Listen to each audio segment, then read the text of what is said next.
Well, welcome back to another New Vinyl Buys Tuesday. I used to do a lot of these Thrift Store Finds Mondays and New Vinyl Buys on Tuesday to show a lot of the newer records that I've bought instead of just going out and being a slave to what's out there in thrift stores or antique shops or that sort of thing. Records that I've bought online or going to record shops that I've purposely bought searching out, more or less on the hit list or music that I've really wanted. And today I'm moving into the 90s because I love the 90s, I really do. When I used to watch a lot of 120 Minutes on MTV, and it reminded me of the late 60s and early 70s, a lot of fresh new music.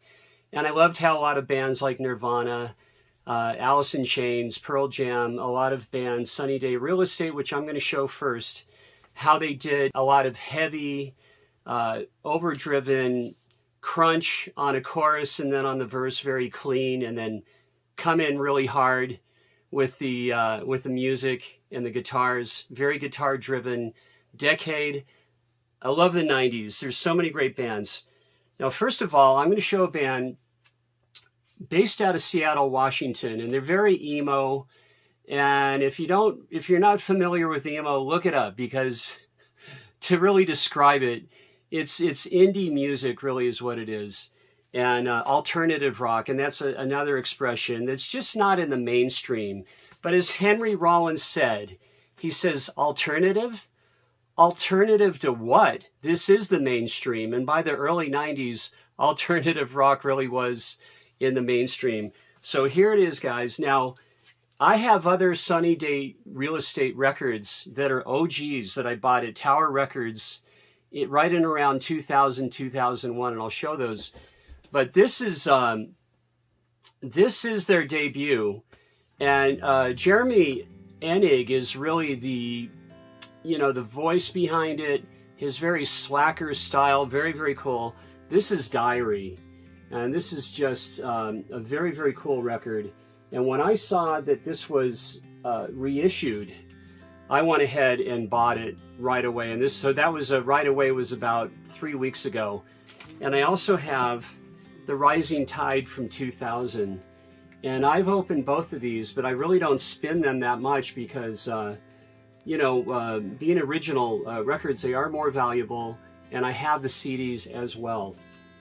But back to Sunny Day Real Estate. The opener with Seven, and then In Circles. And In Circles, I just watched on YouTube last night their performance on 120 Minutes. And it's just terrific. It really is. So check it out. Here's the back cover. And I highly recommend, if you like Sunny Day Real Estate, get this repress.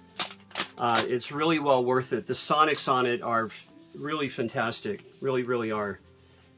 Very heavy stock cardboard, you might say.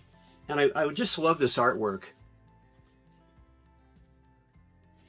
And it's on luscious black vinyl.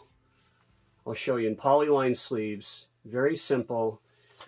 And my next record to showcase are the 5, 6, 7, 8s out of Tokyo, Japan. And, I was just over there, and one record that was on my hit list was this record right here. Yes. And I couldn't find it. It just wasn't around. So I found this on a repress, and just really, really great. This was all of $20. And if you don't know the 5, 6, 7, 8s, well, Woohoo from Kill Bill. And that originally is a George McGraw tune from 1959. He was a country DJ like in Virginia. But the 5, 6, 7, 8s are so incredibly great, surf, rockabilly, old rock and roll, and clearly punk rock influences. And a lot of times I really hear the Cramps in the 5, 6, 7, 8s. And here are the gals right here on the back cover. And this is on really nice, delicious, luscious black vinyl. Here's the label for the 5, 6, 7, 8s. This is their second album. This is from 1994. And Woohoo is not on this one, but a song that is on the Kill Bill soundtrack is I Walk Like Jane Mansfield. And that's really great. And then the song right after that is Arkansas Twist is really cool. The whole record is great. And I really want the debut for the 5, 6, 7, 8s. And one of my favorite all-time bands. And guys, that's Teenage Fanclub. Love this band. Now this is 13. This is from We Are Vinyl.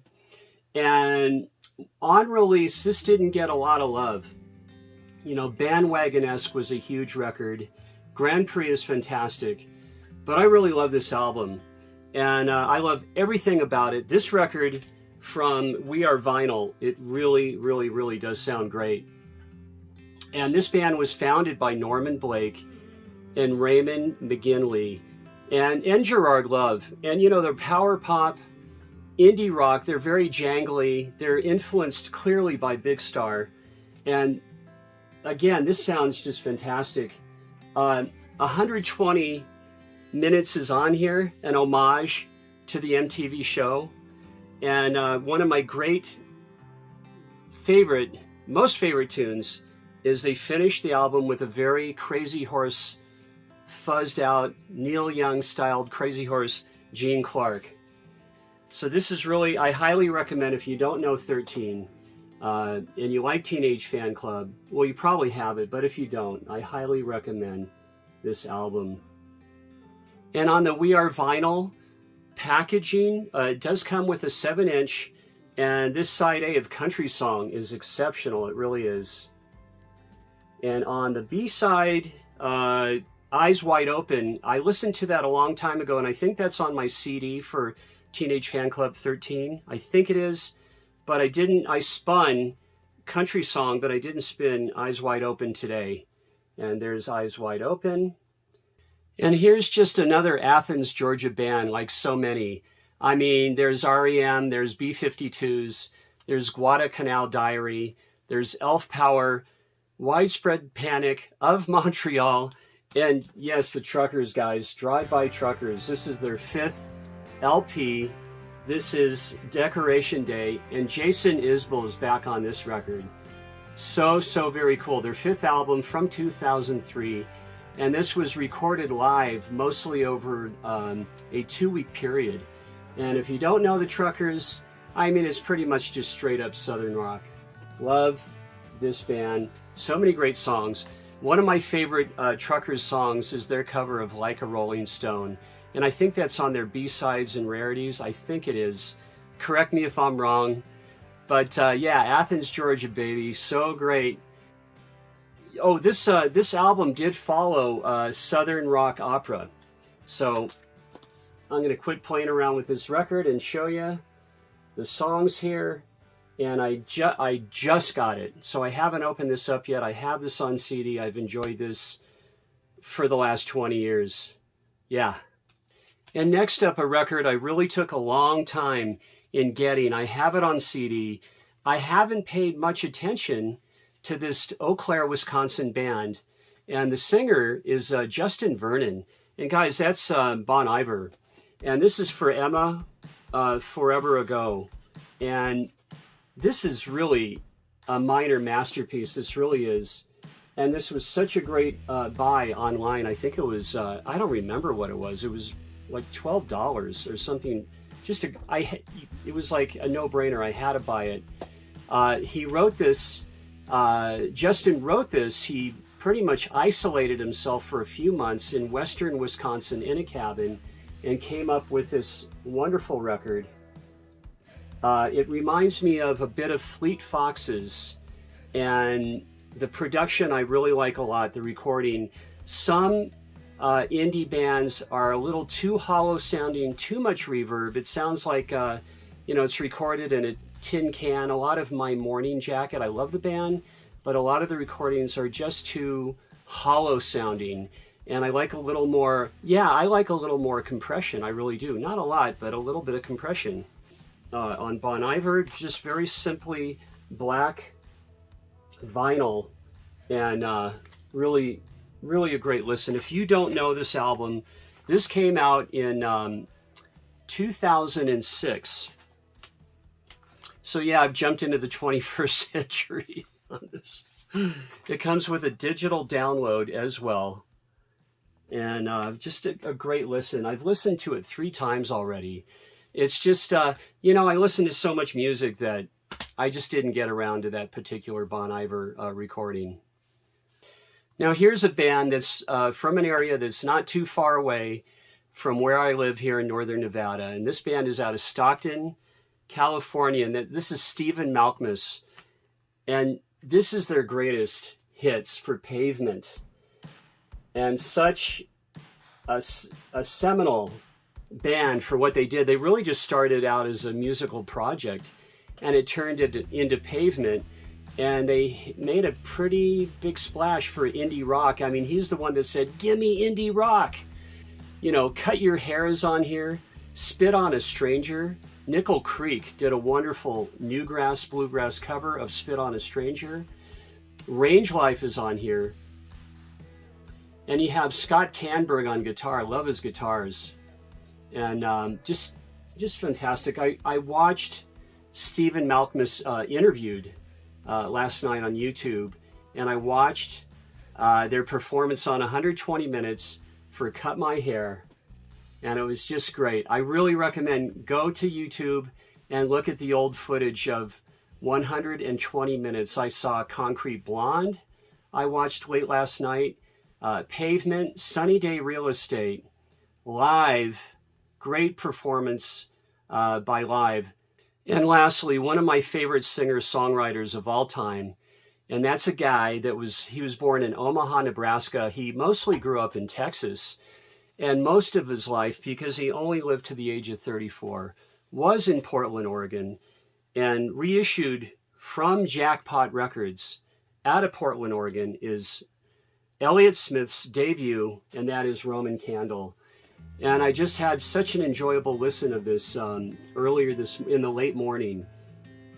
Really, really wonderful record. I like every single track on here. And Elliot, what he would do, he would multi-track his vocals often to get different effects. You know, that haunting Elliot Smith sound, you know, because his voice, his vocal delivery was a little thin, a little light, which is part of the charm of him as a singer and songwriter. I mean, absolutely. And, you know, Elliot Smith's influence is clearly Big Star, Simon and Garfunkel, I mean, Beach Boys, what else? Nick Drake, Bob Dylan, so many. Neil Young you can hear, Leonard Cohen you can hear in Elliot Smith, and the Kinks. Definitely.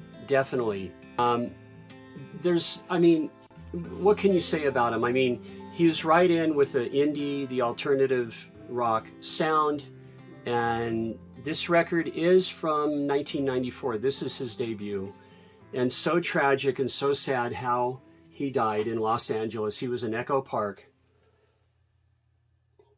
and just another situation where it's a little questionable about his death, but what can you say? You know, we lost one of the great artists.